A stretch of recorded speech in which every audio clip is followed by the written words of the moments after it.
মাত্র 1 সেকেন্ডেরও কম সময় বন্দুক থেকে গুলি বের হয়।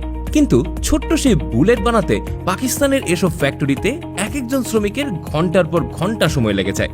আজকের পর্বে দেখে নেওয়া যাক কিভাবে এক টুকরো পিতল দিয়ে পাকিস্তানের মানুষেরা নিজ হাতে অত্যন্ত যত্ন সহকারে এক একটা বুলেট বানায়।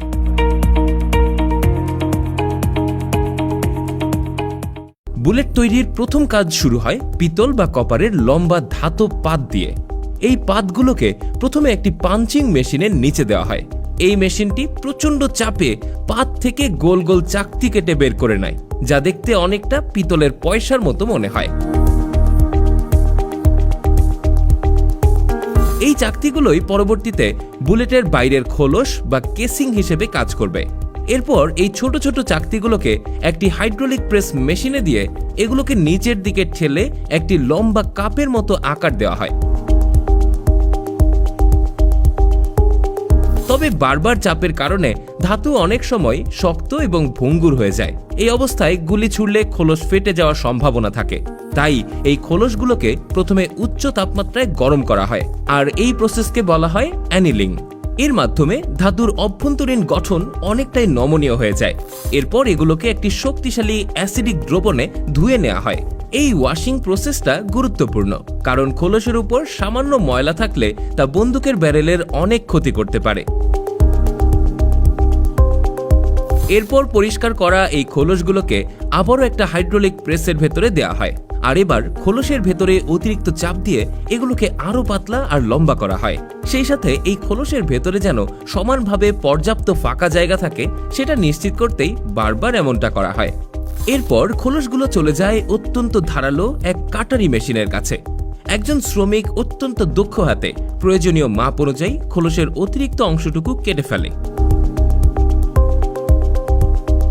আর এই পর্যায়ে এসে এগুলো দেখতে কিন্তু অনেকটাই মানুষের গলায় থাকা তাবিজ কিংবা মাদুলির মতো দেখা যায়।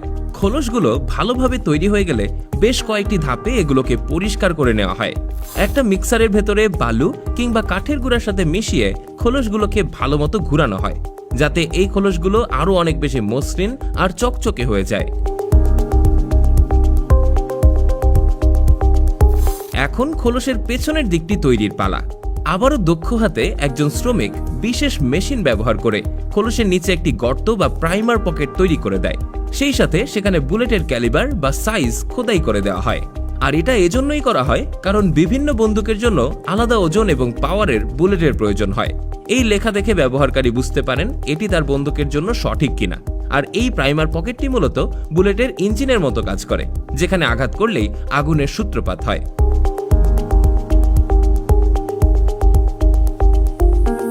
আর এরপর শুরু হয় অত্যন্ত সংবেদনশীল ধাপ। এই পর্যায়ে এসে খোলস বা কেসিং এর পেছনে সেই গর্তে প্রাইমার লাগানো হয়। প্রাইমার হলো একটা ছোট ক্যাপ যাতে সংবেদনশীল বিস্ফোরক থাকে। এক একজন শ্রমিক অত্যন্ত দক্ষতার সাথে প্রতিটা খোলসের পেছনে এভাবেই মেশিনের মাধ্যমে প্রাইমার সেট করে দেয়। এবার নজর দেওয়া যাক বুলেটের সামনের সেই অংশটির দিকে, যেটি মূলত লক্ষ্যবস্তুতে আঘাত করে। এটি সাধারণত সীসা বা লেড দিয়ে তৈরি করা হয়। বড় বড় সীসার পাতকে প্রথমে হাইড্রোলিক প্রেসের চাকতির মতো কেটে নেওয়া হয়। এরপর সেগুলোকে কয়েক ধাপে বিশেষ ধরনের হাইড্রোলিক প্রেসের নিচে দিয়ে গুলির সামনের অংশের আকৃতি দেওয়া হয়। তবে বন্দুকের সাইজ অনুযায়ী এগুলোর আকার কিন্তু ভিন্ন ভিন্ন ধরনের হয়। 9mm বুলেটের জন্য এক সাইজ, আবার AK-47 কিংবা এ জাতীয় হেভিওয়েট বন্দুকের জন্য 7.62mm এর বড় বুলেট বানানো হয়। তো গুলির সামনের এই অংশগুলো একদম পারফেক্ট ভাবে রেডি হয়ে গেলে এগুলোকে বিভিন্ন ডিটারজেন্ট আর অ্যাসিড মিশিয়ে আবারও কয়েক দফায় খুব ভালোভাবে পরিষ্কার করা হয়। ধোয়া হয়ে গেলে এগুলোকে আবারও বালি কিংবা কাঠের গুঁড়োর সাথে মিশিয়ে চকচকে আর মসৃণ করার কাজ করা হয়। এবার আগে থেকে বানিয়ে রাখা প্রতিটি খোলসের ভেতর নির্দিষ্ট পরিমাণ গান পাউডার বা বারুদ ভরার পালা। এভাবেই ছাঁচের ভেতর সাজিয়ে রাখা প্রতিটি খোলসে সবুজ রঙের গান পাউডার নির্দিষ্ট পরিমাণ অনুযায়ী ঢুকিয়ে দেওয়া হয়। এই কাজটি অত্যন্ত ধৈর্য আর সতর্কতার সাথে করতে হয়। এরপর বালুদ ভর্তি খোলসের উপর সীসার তৈরি সেই বুলেটের মাথাটি বসিয়ে দেওয়া হয়। এখানে একটি হ্যান্ড প্রেসিং মেশিন ব্যবহার করে প্রচন্ড চাপ দিয়ে মাথাটিকে খোলসের সাথে একদম বায়ুরোধী করে আটকে দেওয়া হয়।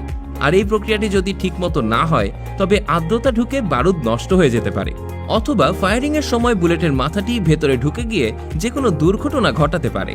আর এভাবেই ডজন খানেক শ্রমিকের ঘন্টার পর ঘন্টা চেষ্টার পর একটা বুলেট পুরোপুরিভাবে তৈরি হয়ে যায়। এরপর তৈরি হওয়া এই চকচকে বারুদ ভর্তি বুলেটগুলো ক্যাসিংয়ে বসিয়ে তা বাজারজাতকরণের জন্য পাঠিয়ে দেওয়া হয়। নিজেদের দক্ষতা আর জ্ঞানকে কাজে লাগিয়ে পাকিস্তানের এসব শ্রমিকদের এমন বুলেট বানানোর কাজ সত্যি প্রশংসার দাবিদার। কারণ প্রতিটি সেকেন্ড এখানে অত্যন্ত নিখুঁত হতে হয়, কারণ সামান্য 1 মিলিমিটারের ভুল একটি বন্দুককে মুহূর্তেই অকেজো করে দিতে পারে। তো এভাবেই পাকিস্তানের এক একটা সাধারণ কারখানায় তামা আর সীসার টুকরো থেকে ধাপে ধাপে তৈরি হয় ভয়ঙ্কর সব গুলি।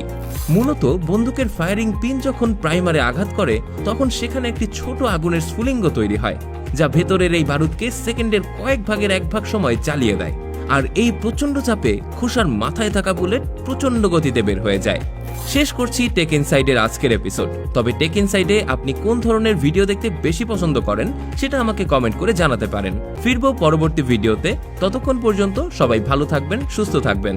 আল্লাহ হাফেজ।